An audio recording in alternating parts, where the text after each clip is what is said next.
नमस्कार प्यारे बच्चों, बहुत बहुत स्वागत है आपका मेरे साथ जुड़ने का। घातांक कड़ी के मैं भाग 2 डाल चुका हूँ, तीसरा भाग आपके सामने लेकर आया हूँ। बस इतना है, आप ख्याल करिए, अंत तक बने रहिए। बस आप कुछ नहीं करना, बस एक बार देखते रहिए यार, कंप्लीट होगा। तो आज जो मैं बात करना चाह रहा हूँ, पहले आपको भाग जो मैंने बात की थी वो कॉन्सेप्ट ऑफ क्लियर किया था घातांक कड़ी। तो इन घातांक कड़ी का पूरा हमें कॉन्सेप्ट क्या था, एक एक को हम कैसे कन्वर्ट करेंगे, कहाँ तक लेकर जाएंगे। सेकंड हमारा भाग क्या हुआ था, जाके उसी घातांक कड़ी में जैसे किसी बात को हम कंफर्म कैसे कर रहे हो। आज जो मैं बात करना चाह रहा हूँ, जब किसी भी कड़ी की संख्या की पूरी घात आपकी होना चाहिए। कड़ी के प्रकार बेटा प्यारे बच्चों में बता चुका था, कड़ी के 2 प्रकार होते हैं, सजातीय कड़ी, विजातीय कड़ी। जहाँ कड़ी का संख्या समान होती है वो सजातीय कड़ी होता है, जहाँ असमान होती है वो विजातीय कड़ी होता है। एक शब्द मेरा याद कर लीजिए, असफलता मिलने का भी कुछ कारण होता है, सफलता मिलने का भी कुछ कारण होता है। असफलता उन्हीं लोगों को मिलती है जो परिश्रम ठीक से नहीं करता, सफलता उन्हीं लोगों को मिलती है जो दिल में ठान बैठ जाते हैं कि हमें सफल होना है।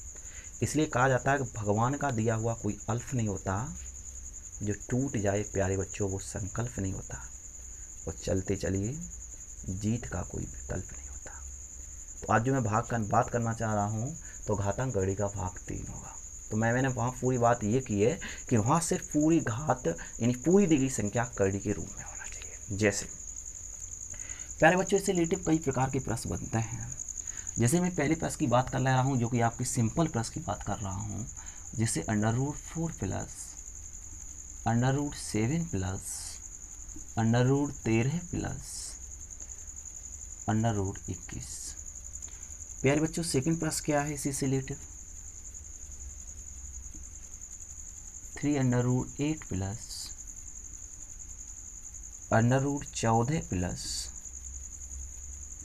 √21 प्लस √21 प्लस 3√59 को सरल करें।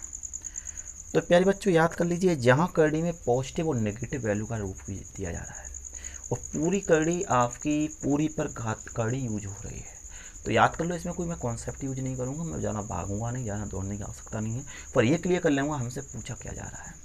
जैसे प्यारे बच्चों, जहाँ कुछ नहीं लिखा है इस प्रकार से लगा, तो याद कर लो यहाँ कड़ी का संख्या प्यारे बच्चों कितनी है, 2। और यदि इस प्रकार से लिखा है तो कड़ी का संख्या 3, और यदि इस प्रकार से लिखा है तो कड़ी का संख्या 4, और अगर इस प्रकार से लिखा है तो कड़ी का संख्या 5। तो प्यारे बच्चों यहाँ कड़ी का संख्या कितनी होगी, 2। आपसे कहा जाता है किसी भी कड़ी का यानी √2 गुणे √2 कर रहा हूँ तो हमें 2 प्राप्त होंगे। ऐसा क्यों है? √2 की पावर 1, 2 की पावर 1 आधा समान होने पर घातें जुड़ जाएंगी, तो √2 की पावर 2। बेटा इसका मान कड़ी का मान होता है 1/2, तो 1/2 की पावर 2 समाप्त हो जाएगा, 2 की पावर 1 का मान 2 आएगा। तो प्यारे बच्चों समझ में आ रहा होगा कि जहाँ कुछ नहीं होता है वहाँ घात हमेशा 2 होती है। इतना क्लियर हो गया है प्यारे बच्चों। तो आपको पता होना चाहिए ये किसका वर्ग होता है, किसका 2 बार गुणा करने से 4 प्राप्त होता है, सिर्फ आपका 2 का 2 बार गुणा करने से 4 प्राप्त होता है। यहाँ वैल्यू हमारी पॉजिटिव है यानी प्लस है तो हम जोड़ लेंगे, माइनस है तो घटा देंगे, गुणा है तो गुणा करेंगे, भाग है तो भाग करेंगे, जो दिया जाएगा ना प्यारे बच्चों वो करेंगे। तो आप 7 के साथ जब 2 को जोड़ देंगे तो 9 हो जाएंगे।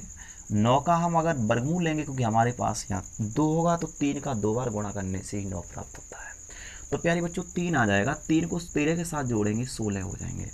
पुनः यहाँ 2 है तो 4 का 2 बार गुणा करने से ही 16 प्राप्त होता है।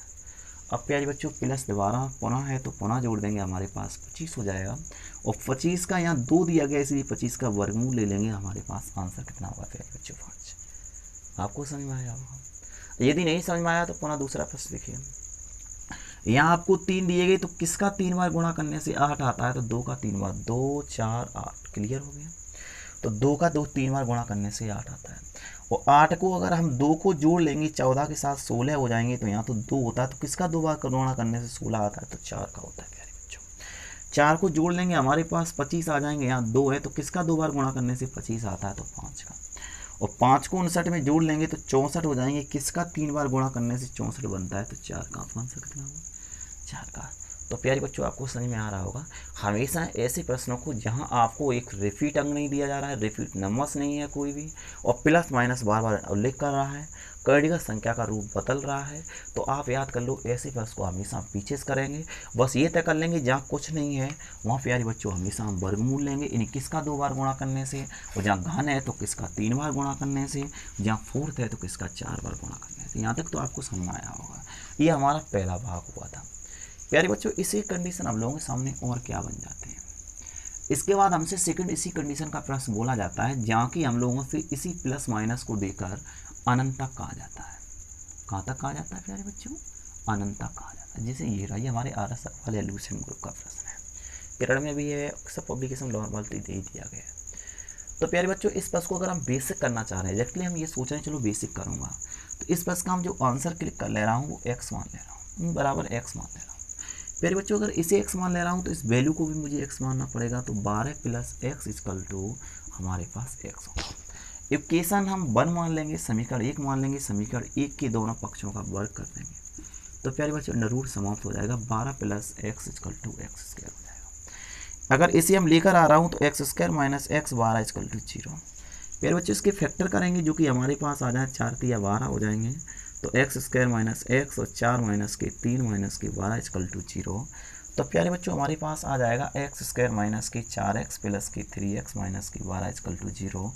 x कॉमन ले लेंगे, x - 4 हो जाएंगे, प्लस 3 कॉमन ले लेंगे, x - 4 हो जाएंगे, तो x - 4 और x + 3 हम कह सकते हैं x = 4 और x = -3।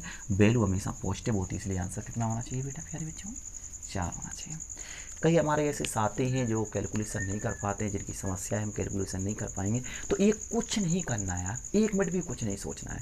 एग्जैक्टली ये सोचना है कि एक नंबर से यूज हो रहा है, अनंता कहा जा रहा है, कोई भी वर्गन का करेक्शन नहीं हो रहा है, वर्ग ही दे रहा है, तो आप कुछ मत करिए, इस 12 के ऐसे फैक्टर करिए जिनका बीच का अंतर सबसे कम होता हो। 3 × 12। यदि प्यारे बच्चों प्लस का चिन्ह है इसके बीच में तो याद कर लो हमेशा बड़ी वैल्यू आंसर होना है, और यदि माइनस का चिन्ह है तो याद कर लीजिए हमेशा छोटी वैल्यू आंसर होना है। बस आपको 2 शब्द याद करना है, तो आपको पता होगा यहाँ कौन सा चिन्ह है प्लस का, तो बड़ी वैल्यू कितनी हुई? 4। आपका आंसर हो गया, समझ में आया है?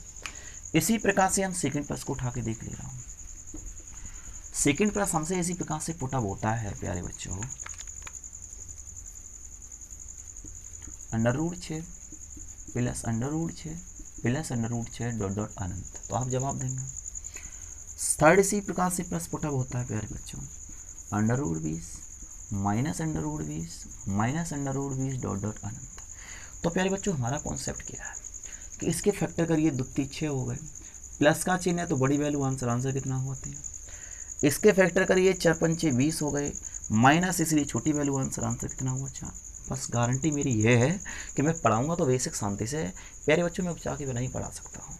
क्यों नहीं पढ़ा सकता हूँ कि किसी भी चीज़ को प्राप्त करने से पहले प्यारे बच्चों कोई भी व्यक्ति भी अगर आपके पास आ रहा है तो लिपि में प्यार होना चाहिए यार, और जब तक प्यार नहीं होगा तो बिल्कुल समझ में नहीं आएगा।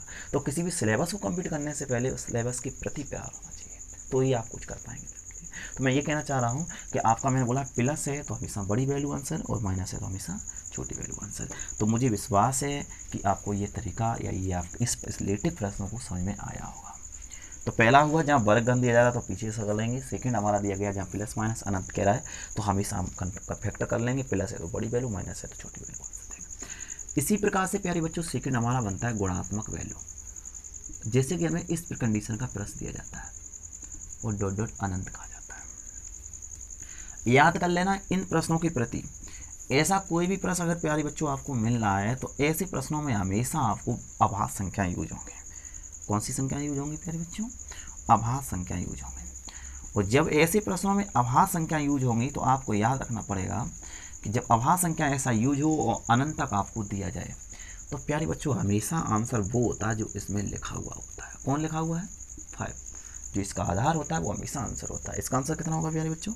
7। इसका आंसर कितना होगा? 2। तो मुझे विश्वास है, आत्मविश्वास है आपको मज़ा आ रहा होगा, समझ में आ रहा होगा।